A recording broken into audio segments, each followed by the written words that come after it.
ਤਨਖਾਹੀਆ ਜਿਹੜਾ ਹੁੰਦਾ ਉਹ ਹੁੰਦਾ ਗੁਰਮਤ ਵਿਰੁੱਧ ਕੋਈ ਵੀ ਕਰਮ ਕਰਨ ਵਾਲਾ ਜਿਹੜਾ ਹੁੰਦਾ ਉਹ ਤਨਖਾਹੀਆ ਹੁੰਦਾ। ਸਿੱਖ ਰਹਿਤ ਮਰਿਆਦਾ ਦੇ ਵਿੱਚ ਉਹਦਾ ਉਲੇਖ ਮਿਲਦਾ। ਪੁੱਛਣਾ ਬਸ ਜੀ। ਸਿੰਘ ਸਾਹਿਬ ਜਿਹੜੀ ਆ ਰਹੀ ਹੈ ਉਹ ਤੇ ਸਰਕਾਰ ਵੱਲੋਂ ਕੋਈ ਕਿਸੇ ਤਰ੍ਹਾਂ ਦੀ ਕਾਰਵਾਈ ਨਹੀਂ ਕੀਤੀ ਜਾ ਰਹੀ ਨਾ ਰੋਕ, ਕਿਉਂਕਿ ਕੱਲ ਨੂੰ ਮਾਹੌਲ ਖਰਾਬ ਹੋਣ ਦਾ ਡਰ ਹੈ। ਮੈਂ ਪਹਿਲਾਂ ਵੀ ਕਈ ਵਾਰੀ ਇਹ ਕਹਿ ਚੁੱਕਿਆ ਕਿ ਭਾਰਤ ਦੇ ਵਿੱਚ ਸਰਕਾਰੀ ਸਰਪ੍ਰਸਤੀ ਦੇ ਵਿੱਚ ਸਿੱਖਾਂ ਦੇ ਖਿਲਾਫ ਇੱਕ ਬਿਰਤਾਂਤ ਸਿਰਜਿਆ ਜਾ ਰਿਹਾ ਬਹੁਤ ਲੰਬੇ ਸਮੇਂ ਤੋਂ। ਸਿੱਖਾਂ ਨੂੰ ਨੀਵਾਂ ਦਿਖਾਉਣ ਦਾ ਯਤਨ ਕੀਤਾ ਜਾ ਰਿਹਾ ਹੈ। ਸਿੱਖ ਕੌਮੀ ਯੋਧਿਆਂ ਨੂੰ ਜਿਹੜਾ ਹੈ ਉਹ ਅਪਮਾਨਿਤ ਕਰਨ ਦਾ ਯਤਨ ਕੀਤਾ ਜਾ ਰਿਹਾ ਹੈ। ਕਿਤੇ ਨਾ ਕਿਤੇ ਇਹ ਜਿਹੜੀ ਫਿਲਮ ਬਣੀ ਹੈ ਐਮਰਜੈਂਸੀ, ਇਹਦੇ ਵਿੱਚ ਵੀ ਕਿਤੇ ਨਾ ਕਿਤੇ ਸਿੱਖਾਂ ਦੇ ਅਕਸ ਨੂੰ ਜਿਹੜਾ ਹੈ ਉਹ ਢਾਹ ਲਾਉਣ ਦਾ ਜਿਹੜਾ ਯਤਨ ਜਿਹੜਾ ਹੈ ਫਿਲਮਕਾਰਾਂ ਵੱਲੋਂ ਕੀਤਾ ਗਿਆ ਹੈ ਔਰ ਸਰਕਾਰ ਨੂੰ ਇਹਦੇ ਉੱਤੇ ਪੂਰਨ ਤੌਰ ਦੇ ਉੱਤੇ ਪਾਬੰਦੀ ਲਾਉਣੀ ਚਾਹੀਦੀ ਹੈ। ਜੇ ਮਾਹੌਲ ਕੱਲ ਨੂੰ ਖਰਾਬ ਹੁੰਦਾ ਕੌਣ ਜ਼ਿੰਮੇਵਾਰ ਹੋਏਗਾ ਇਹਦੇ ਲਈ? ਇਹਦੇ ਲਈ ਜ਼ਿੰਮੇਵਾਰ ਫਿਲਮ ਨਿਰਮਾਤਾ, ਫਿਲਮ ਅਭਿਨੇਤਾ ਤੇ ਸਰਕਾਰ ਜਿਹੜੀ ਹੈ ਜ਼ਿੰਮੇਵਾਰ ਹੋਏਗੀ। ਜਥੇਦਾਰ ਸਾਹਿਬ, ਆਪਣਾ ਸਿਮਰਨਜੀਤ ਸਿੰਘ ਮਾਨਵਾ ਦੇ ਬਿਆਨ ਨੂੰ ਕਿੱਦਾਂ ਵੇਖਦੇ ਹੋ? ਕੰਗਨਾ ਰਣੌਤ ਜਿਹੜਾ ਨਾਲ ਰੇਪ ਵੱਲੋਂ ਥ੍ਰੈਟ ਕੀਤਾ ਗਿਆ, ਕੀ ਮੈਨੂੰ ਨਹੀਂ ਪਤਾ ਉਹਨਾਂ ਨੇ ਕੀ ਬਿਆਨ ਦਿੱਤਾ ਹੈਗਾ। ਉਹਨਾਂ ਨੇ ਕਿਹਾ ਵੀ ਕੰਗਨਾ ਰਣੌਤ ਜਿਹੜੀ ਹੈ ਰੇਪ ਨੂੰ ਚੰਗੀ ਤਰ੍ਹਾਂ ਜਾਣਦੀ ਹੈ। ਨਹੀਂ, ਮੈਂ ਇਸ ਤਰ੍ਹਾਂ ਦੇ ਬਿਆਨ ਦੇ ਨਾਲ ਸਹਿਮਤ ਨਹੀਂ ਹਾਂ, ਪਰ ਮੈਂ ਇੰਨਾ ਗੱਲ ਜ਼ਰੂਰ ਕਹਾਂਗਾ ਕਿ ਕੰਗਨਾ ਰਣੌਤ ਜਿਹੜੀ ਹੈ ਉਹ ਇੱਕ ਸਿੱਖਾਂ ਦੇ ਖਿਲਾਫ ਨਫ਼ਰਤ ਦਾ ਬਿਰਤਾਂਤ ਸਿਰਜਣ ਦੇ ਵਿੱਚ ਤੇ ਖਾਸ ਤੌਰ ਦੇ ਉੱਤੇ ਹਿਮਾਚਲ ਪ੍ਰਦੇਸ਼ ਦੇ ਲੋਕਾਂ ਤੇ ਪੰਜਾਬ ਦੇ ਲੋਕਾਂ ਦੇ ਵਿੱਚ ਨਫ਼ਰਤ ਫੈਲਾਉਣ ਲਈ ਬੀਜੇਪੀ ਦਾ ਜਿਹੜਾ ਉਹ ਟੂਲ ਕਿੱਟ ਜਿਹੜਾ ਬਣੀ ਹੋਈ। ਤਨਖਾਹੀਆ ਜਿਹੜਾ ਹੁੰਦਾ ਉਹ ਹੁੰਦਾ ਗੁਰਮਤ ਵਿਰੁੱਧ ਕੋਈ ਵੀ ਕਰਮ ਕਰਨ ਵਾਲਾ ਜਿਹੜਾ ਹੁੰਦਾ ਉਹ ਤਨਖਾਹੀਆ ਹੁੰਦਾ। ਸਿੱਖ ਰਹਿਤ ਮਰਿਆਦਾ ਦੇ ਵਿੱਚ ਉਹਦਾ ਉਲੇਖ ਮਿਲਦਾ। ਪੁੱਛਣਾ ਬਸ ਜੀ।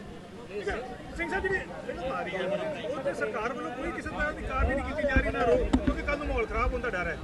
ਮੈਂ ਪਹਿਲਾਂ ਵੀ ਕਈ ਵਾਰੀ ਇਹ ਕਹਿ ਚੁੱਕਿਆ ਕਿ ਭਾਰਤ ਦੇ ਵਿੱਚ ਸਰਕਾਰੀ ਸਰਪ੍ਰਸਤੀ ਦੇ ਵਿੱਚ ਸਿੱਖਾਂ ਦੇ ਖਿਲਾਫ ਇੱਕ ਬਿਰਤਾਂਤ ਸਿਰਜਿਆ ਜਾ ਰਿਹਾ ਬਹੁਤ ਲੰਬੇ ਸਮੇਂ ਤੋਂ।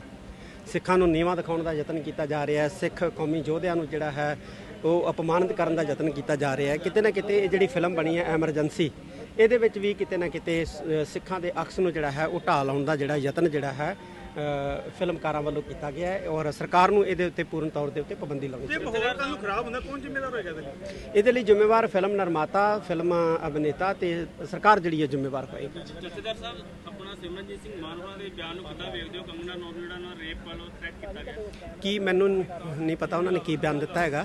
ਉਹਨਾਂ ਨੇ ਕਿਹਾ ਵੀ ਕੰਗਨਾ ਰਣੌਤ ਜਿਹੜੀ ਹੈ ਰੇਪ ਨੂੰ ਚੰਗੀ ਤਰ੍ਹਾਂ ਜਾਣਦੀ ਹੈ।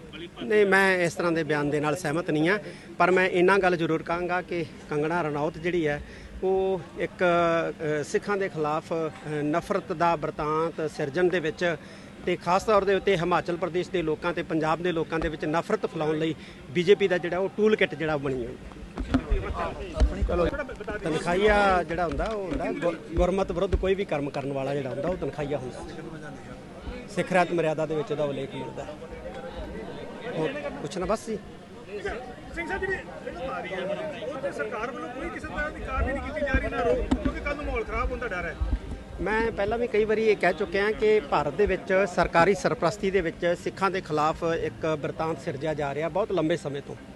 ਸਿੱਖਾਂ ਨੂੰ ਨੀਵਾਂ ਦਿਖਾਉਣ ਦਾ ਯਤਨ ਕੀਤਾ ਜਾ ਰਿਹਾ ਹੈ। ਸਿੱਖ ਕੌਮੀ ਯੋਧਿਆਂ ਨੂੰ ਜਿਹੜਾ ਹੈ ਉਹ ਅਪਮਾਨਿਤ ਕਰਨ ਦਾ ਯਤਨ ਕੀਤਾ ਜਾ ਰਿਹਾ ਹੈ। ਕਿਤੇ ਨਾ ਕਿਤੇ ਇਹ ਜਿਹੜੀ ਫਿਲਮ ਬਣੀ ਹੈ ਐਮਰਜੈਂਸੀ, ਇਹਦੇ ਵਿੱਚ ਵੀ ਕਿਤੇ ਨਾ ਕਿਤੇ ਸਿੱਖਾਂ ਦੇ ਅਕਸ ਨੂੰ ਜਿਹੜਾ ਹੈ ਉਹ ਢਾਹ ਲਾਉਣ ਦਾ ਜਿਹੜਾ ਯਤਨ ਜਿਹੜਾ ਹੈ ਫਿਲਮਕਾਰਾਂ ਵੱਲੋਂ ਕੀਤਾ ਗਿਆ ਹੈ ਔਰ ਸਰਕਾਰ ਨੂੰ ਇਹਦੇ ਉੱਤੇ ਪੂਰਨ ਤੌਰ ਦੇ ਉੱਤੇ ਪਾਬੰਦੀ ਲਾਉਣੀ ਚਾਹੀਦੀ ਹੈ। ਜੇ ਮਾਹੌਲ ਕੱਲ ਨੂੰ ਖਰਾਬ ਹੁੰਦਾ ਕੌਣ ਜ਼ਿੰਮੇਵਾਰ ਹੋਏਗਾ ਇਹਦੇ ਲਈ? ਇਹਦੇ ਲਈ ਜ਼ਿੰਮੇਵਾਰ ਫਿਲਮ ਨਿਰਮਾਤਾ, ਫਿਲਮ ਅਭਿਨੇਤਾ ਤੇ ਸਰਕਾਰ ਜਿਹੜੀ ਹੈ ਜ਼ਿੰਮੇਵਾਰ ਹੋਏਗੀ। ਜਥੇਦਾਰ ਸਾਹਿਬ, ਆਪਣਾ ਸਿਮਰਨਜੀਤ ਸਿੰਘ ਮਾਨਵਾ ਦੇ ਬਿਆਨ ਨੂੰ ਕਿੱਦਾਂ ਵੇਖਦੇ ਹੋ? ਕੰਗਨਾ ਰਣੌਤ ਜਿਹੜਾ ਨਾਲ ਰੇਪ ਵੱਲੋਂ ਥ੍ਰੈਟ ਕੀਤਾ ਗਿਆ, ਕੀ ਮੈਨੂੰ ਨਹੀਂ ਪਤਾ ਉਹਨਾਂ ਨੇ ਕੀ ਬਿਆਨ ਦਿੱਤਾ ਹੈਗਾ।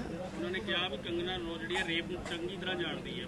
ਨਹੀਂ, ਮੈਂ ਇਸ ਤਰ੍ਹਾਂ ਦੇ ਬਿਆਨ ਦੇ ਨਾਲ ਸਹਿਮਤ ਨਹੀਂ ਹਾਂ, ਪਰ ਮੈਂ ਇੰਨਾ ਗੱਲ ਜ਼ਰੂਰ ਕਹਾਂਗਾ ਕਿ ਕੰਗਨਾ ਰਣੌਤ ਜਿਹੜੀ ਹੈ ਉਹ ਇੱਕ ਸਿੱਖਾਂ ਦੇ ਖਿਲਾਫ ਨਫ਼ਰਤ ਦਾ ਬਿਰਤਾਂਤ ਸਿਰਜਣ ਦੇ ਵਿੱਚ ਤੇ ਖਾਸ ਤੌਰ ਦੇ ਉੱਤੇ ਹਿਮਾਚਲ ਪ੍ਰਦੇਸ਼ ਦੇ ਲੋਕਾਂ ਤੇ ਪੰਜਾਬ ਦੇ ਲੋਕਾਂ ਦੇ ਵਿੱਚ ਨਫ਼ਰਤ ਫੈਲਾਉਣ ਲਈ ਬੀਜੇਪੀ ਦਾ ਜਿਹੜਾ ਉਹ ਟੂਲ ਕਿੱਟ ਜਿਹੜਾ ਬਣੀ ਹੋਈ।